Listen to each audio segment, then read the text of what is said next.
Assalamualaikum warahmatullahi wabarakatuh. Perkenalkan, nama saya Fadil Abranugraha Saputra, NIM 2022-0610-462. Saya M. Nazmi Suhair, NIM 2022-0610-294. Di sini kami akan mempresentasikan tentang sengketa tumpang tindih Sertifikat tanah.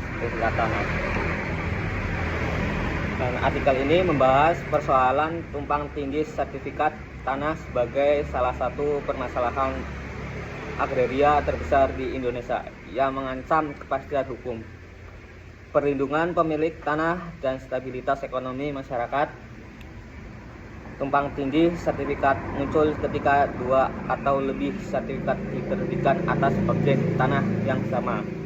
Hal ini sering terjadi meski sistem pendaftaran tanah telah diatur dalam UU PA 1960 dan PP nomor 24 tahun 1997. Sistem publikasi negatif berunsur positif membuat sertifikat menjadi alat bukti kuat, namun tidak mutlak, sehingga masih dapat digugat. Kasus tumpang tindih mencapai level kompleks seperti tercermin dalam putusan PK nomor 2/PK/PDT/2008 yang menjadi rujukan utama artikel ini. Faktor-faktor penyebab tumpang tindih sertifikat tanah yaitu: 1. Kelalaian administratif, kurang akuratnya pengecekan arsip peta dan riwayat tanah oleh petugas BPN. Dan yang selanjutnya, lemahnya basis data pertahanan, belum optimalnya digitalisasi dan integrasi data antar kuarter pertahanan. Dan 3. Pemalsuan dokumen dan itikat buruk pemohon. Modus berupa akta jual beli palsu, surat ahli waris palsu, atau manipulasi dokumen desa. Dan ada faktor-faktor historis, banyak tanah tidak terdokumentasi dengan baik sejak masa kolonial atau berbasis adat. Dan yang terakhir ada kendala teknis pengukuran, keterbatasan teknologi pengukuran lama menyebabkan ketidakkuratan batas bidang. Efektivitas sistem pendaftaran tanah. Sistem pendaftaran tanah Indonesia dinilai belum sepenuhnya efektif karena sertifikat tidak dijamin mutlak oleh negara, dan mekanisme pengumuman 60 hari kurang menjangkau masyarakat. Data pendaftaran tidak mudah diakses publik, keterbatasan SDM dan infrastruktur BPN. Akibatnya, perlindungan hukum bagi pemegang sertifikat menjadi lemah. Ketiga, sengketa muncul. Analisis putusan. Berikutnya ada analisis putusan PK nomor 2/PK/PDT 2008. Putusan ini menegaskan bahwa itikat baik pemilik tanah adalah faktor kunci dalam menentukan siapa yang berhak dilindungi hukum. Lalu ada sertifikat yang diterbitkan dengan cacat administratif dapat dibatalkan. Lalu ada penguasaan fisik tanah yang nyata turut menjadi pertimbangan penting. Namun demikian, pembeli beretikat baik pun masih dapat dirugikan jika sertifikatnya dibatalkan pengadilan. Lalu ada perlindungan hukum bagi pemilik beretikat baik. Dalam artikel yang kita tulis merumuskan beberapa bentuk perlindungan. Yang pertama, preventif, yaitu due diligence oleh pembeli dan PPAT, pengecekan status tanah, verifikasi dokumen. Yang kedua ada represif, yaitu gugatan perdata, gugatan tata usaha negara, dan tuntutan ganti rugi. Yang ketiga ada tanggung jawab negara jika terbukti ada kelalaian pejabat pertanahan dalam penerbitan sertifikat. Yang keempat ada dana jaminan yang diusulkan meniru praktik Australia dan Singapura untuk memberi kompensasi otomatis. Yang kelima ada mediasi dan ADR, diperlukan mekanisme penyelesaian sengketa dan litigasi yang lebih cepat. Lalu ada perbandingan dengan sistem agraria negara lain. Studi komparatif menunjukkan Indonesia tertinggal dalam hal yang pertama, kepastian hukum. Yang kedua, integrasi data pertanahan. Yang ketiga, dana kompensasi nasional. Yang keempat, tata kelola profesional. Pelajaran utamanya, negara lain memiliki administrasi pertanahan yang modern, transparan, dan terintegrasi sehingga tumpang tindih sertifikat hampir tidak ada. Lalu ada rekomendasi perbaikan sistem.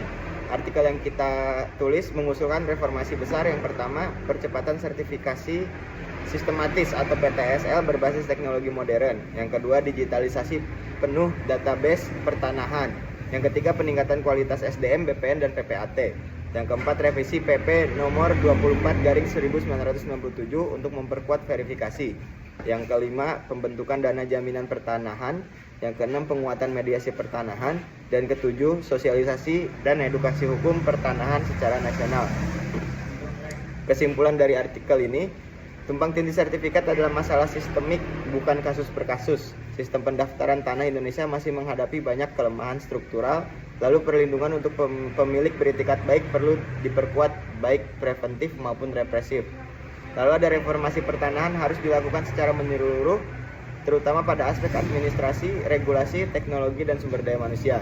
Lalu ada perbandingan negara lain menunjukkan pentingnya integrasi data, kepastian hukum absolut, dan dana jaminan kompensasi. Baik, sekian dari kita. Assalamualaikum warahmatullahi wabarakatuh. Nanti saya beri video apa? Tumpang tindih. Oh ya, nanti berikutnya kita buat video, kita berikan video contoh video-video dari sengketa-sengketa tanah. Terima kasih.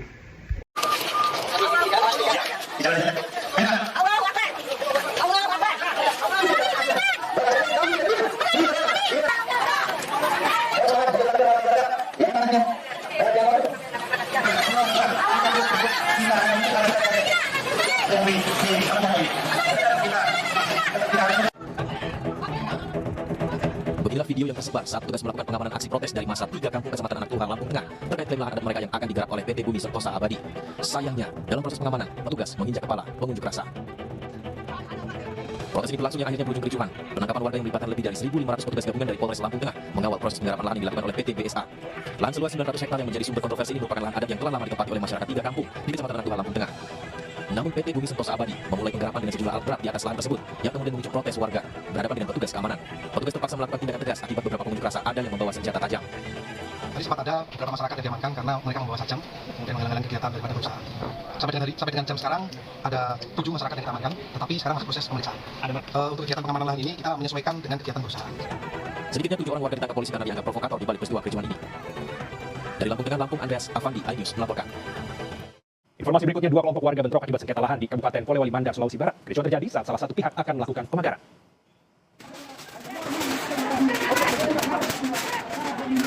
Kericuhan pecah di samping Pasar Sentral Polewali Mandar, Kamis siang. 2 kelompok warga yang bersengketa terlibat aksi saling dorong. Keributan dipicu ketika salah satu pihak yang bersengketa datang untuk melakukan pemagaran. Akibatnya kericuhan tidak terhindarkan. Ricuh akhirnya mereda setelah salah satu pihak mengalah.